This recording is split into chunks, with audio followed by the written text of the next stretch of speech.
लाडो, क्या हुआ? हंस के तो दिखा दे एक बार। भूल गई मेरे को? अब नहीं करती क्या मेरे से प्यार? तेरे जान के बाद तो सुन्ना सा हो गया सारा घर।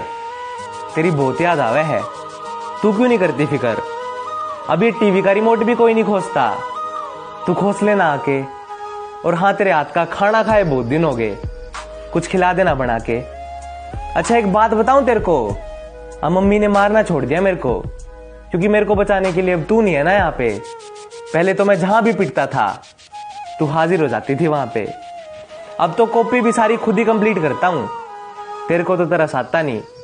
हाथ तो अब भी बहुत दुखते हैं मेरे, पर अब मैं किसी को बताता नहीं। मेरे को ये लगता था कि तेरी विदाई पे मुझे रोना नहीं आएगा, पर पता नहीं उस टाइम मेरी कैसे आग भर आई जब दे रहा था मैं तेरी फूलों से सजी गाड़ी को धक्का।